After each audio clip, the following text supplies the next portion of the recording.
খানাকুলের pole, এই pole গ্রামেই উপর দিয়ে যাচ্ছে কিন্তু অরোরা খাল।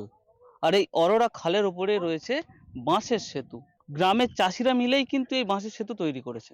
এই সেতুর উপর দিয়ে প্রায় 30 থেকে 35টি গ্রামের মানুষ যাতায়াত করে। এমনকি রাজনৈতিক নেতারাও কিন্তু এই বাঁশের সেতুর উপর দিয়েই তাদের মিটিং মিছিল করে। কিন্তু পাকার সেতু আর হচ্ছে না। বিভিন্ন জায়গায় গ্রামের মানুষরা দরবার করেছে, জানিয়েছে, কিন্তু কোনো সুরাহা মেলেনি। এটা আমরা চাইছি যে আরো পাকার জন্য একটা ব্রিজ হয়, এতে বিশেষ করে কিছু হোক না হোক চাষিদের জন্য বিশাল সুবিধা হবে। যেখানে হচ্ছে 500 টাকা খরচা হয় সেটা 1000-1200 টাকা খরচা হচ্ছে ওই ঘুরে ঘুরে আনতে। ব্রিজটা হবে, এইটা আমরা একটা আশা নিয়ে আছি।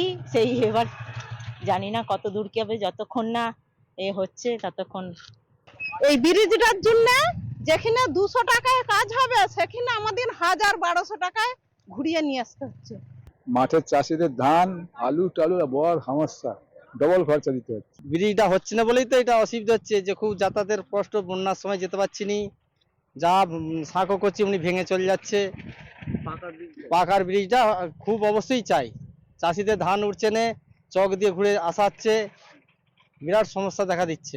এই সরকার ধাপ্পাবাজির সরকার, মেলা খেলা উৎসব উৎসবে সরকারের টাকা আছে, ব্রিজ বানানোর জন্য টাকা নেই। আপনারা বারবার দেখেছেন আমরা আন্দোলন করেছি, বিকল্প ব্রিজ তৈরি করার জন্য সরকারের টাকা নেই। আমাদের খানাকুলের ধোপাঘাট ব্রিজ বসে গেছে, জীবন হাতে নিয়ে মানুষ যাতায়াত করছে সেখান দিয়ে, সেটা বানানোর জন্য টাকা নেই। সারা খানাকুল, পুরসুরা, আরামবাগ, গোঘাট শয়ে শয়ে এরকম কাঠের বাঁশের সেতু আছে যেখানে দিয়ে মানুষ জীবন হাতে নিয়ে পারাপার করে। এখন দেখার ব্রিজ কবে হয়। আমার শহর খানাকুল থেকে দীপাঞ্জন রায়, কলকাতা টিভি।